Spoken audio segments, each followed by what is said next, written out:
Bienvenue sur Africa 24 dans cette nouvelle édition du QG Week-end. À la une de l'actualité, retour sur la première journée de l'Assemblée générale des Nations Unies de ce 25 septembre aux États-Unis. Nous verrons que 17 objectifs de développement durable devraient dorénavant permettre d'accompagner les 8,5 milliards d'habitants attendus sur la planète dans 15 ans. Le Nigeria souhaite réduire son déficit énergétique. Le gouvernement a mis en place des réformes afin d'améliorer la fourniture d'électricité. Quels sont donc les moyens et alternatives mobilisés pour remédier à ce fléau? Élément de réponse dans ce journal. Le Togo a lui réalisé des progrès en matière de santé. L'appui de 24 milliards de francs CFA du Fonds mondial de la lutte contre le sida, la tuberculose et le paludisme devrait permettre d'intensifier cette dynamique. Mais avant de développer ces titres, au Burkina Faso, le gouvernement burkinabé a prononcé la dissolution du régiment de sécurité présidentielle, le RSP, une décision qui a marqué les temps forts du premier Conseil des ministres tenu après le coup d'État du 16 septembre 2015 perpétré par ce RSP. Le désarmement du régiment a ainsi débuté ce vendredi dans la soirée. Et simultanément, les 90 députés du Conseil national de transition se sont réunis à l'Assemblée nationale pour la première fois depuis le putsch. 15 ans après l'adoption des OMD, le monde s'organise de nouveau, cette fois autour de 17 objectifs de développement. Ceux-ci sont assortis de 169 cibles allant de la lutte contre la pauvreté, la faim, la santé, l'éducation, l'égalité entre les sectes ou encore le changement climatique. Les précisions de Lizelsi Akizimana. La planète se dote d'une nouvelle feuille de route pour le développement durable. Réunie depuis ce vendredi 25 septembre 2015 à New York aux États-Unis à l'occasion du sommet des Nations Unies sur le développement durable, plus de 150 dirigeants mondiaux effectuent l'évaluation des objectifs du millénaire. Après les 8 objectifs du millénaire pour le développement qui ont accompagné la période de 2000 à 2015, ce sont désormais 17 objectifs de développement durable qui vont constituer la nouvelle feuille de route pour assurer le bien-être des populations à travers le monde. Today, we made history. Aujourd'hui, nous avons marqué l'histoire en adoptant le nouveau plan de développement durable d'ici à 2030 qui succède aux objectifs du millénaire. Nous nous sommes ainsi fixé le défi d'éradiquer sur les 15 prochaines années la pauvreté et la faim dans le monde et de garantir la sécurité à tous les habitants de la planète. Voilà ce que nous devons léguer aux générations futures.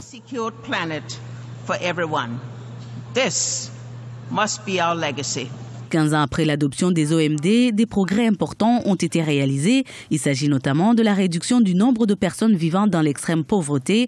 Il est passé de 1,9 milliard en 1990 à 836 millions en 2015. On note également une réduction du nombre d'enfants non scolarisés ou encore des efforts notables de lutte contre la faim et la sous-alimentation. Les progrès que les régions concernées ont pu accomplir à ce jour nous ouvrent la voie pour aborder avec une vitalité renouvelée les nouveaux objectifs de développement durable que nous nous fixons aujourd'hui. Le premier facteur de succès pour la réalisation de ces nouveaux objectifs est leur appropriation par les peuples que nous représentons à ce sommet. Nous devons les adapter à nos contextes régionaux et nationaux. Les EDD, objectifs de développement durable, sont donc un ensemble de 17 objectifs et 169 cibles. Ils visent à résoudre les problèmes sociaux, économiques et environnementaux au niveau mondial. Ces nouveaux objectifs de développement ont été élaborés pendant 3 ans par un groupe de travail auquel ont participé 70 pays.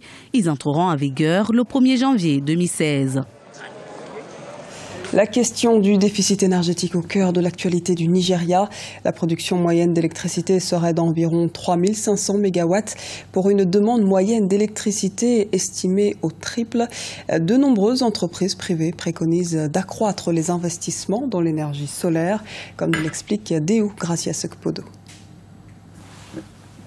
Au Nigeria, les coupures quasi quotidiennes de l'énergie électrique sont considérées par de nombreux analystes comme l'une des contraintes qui nuisent à la croissance économique du pays. Pour pallier à la situation, GoSolar, une entreprise privée, a mis en place une formule à base d'énergie solaire au profit des habitants de Lagos. Pour $50 la souscription, les entreprises et les ménages peuvent obtenir une alimentation fiable en énergie électrique.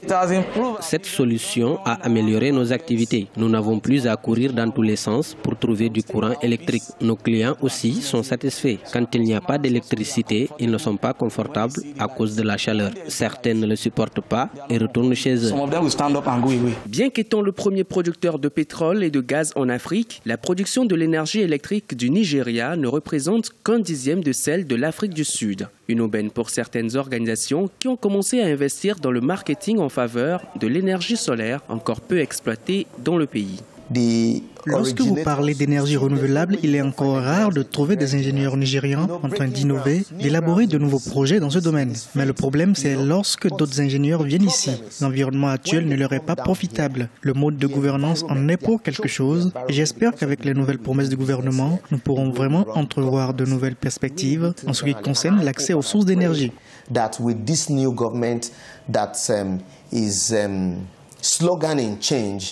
Le gouvernement nigérian s'est engagé à accélérer le projet d'installation solaire d'ici à 2017. L'infrastructure, qui aura une capacité de 1000 MW, s'étendra sur 2700 hectares dans l'État de Kogi. Selon une récente étude, le secteur africain de l'énergie a besoin d'environ 55 milliards de dollars d'investissement par an jusqu'en 2030 pour compenser les déficits d'énergie électrique et fournir à tous un accès à l'électricité.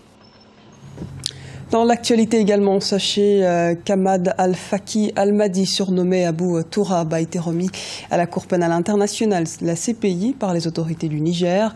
Abou Tourab est suspecté, selon un mandat d'arrêt délivré le 18 septembre 2015 par la CPI, de crimes de guerre, d'attaques intentionnellement dirigées à Tombouctou, au Mali, entre le 30 juin et le 10 juillet 2012, contre notamment des monuments historiques et religieux. Focus sur les défis du Togo en matière de développement et de santé. Le recul du taux de prévalence du VIH-Sida est en bonne marche. Un appui financier du Fonds mondial de lutte contre le paludisme, la tuberculose et le VIH-Sida permettra d'accentuer ces efforts. Les précisions dans ce reportage d'Emefa Kofi, correspondante au Togo. Depuis 2008, le traitement antirétroviral des personnes vivant avec le VIH-Sida est gratuit au Togo. Cependant, ils sont encore des milliers à ne pas y avoir accès.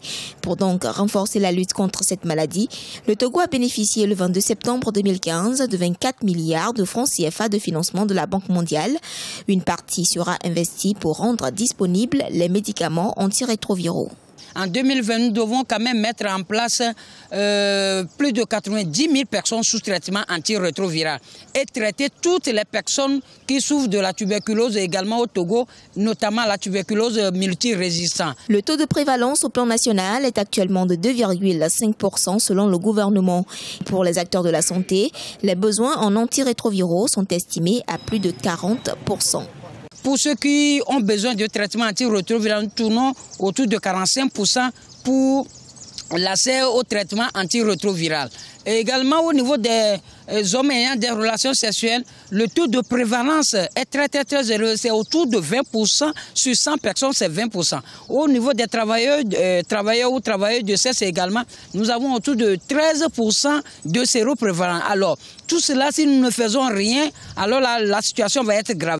Il faut donc agir pour que le VIH-Sida ne soit plus une fatalité. Ceci par la non-rupture des antirétroviraux, seul recours pour les personnes vivant avec le syndrome immunodéficient acquis.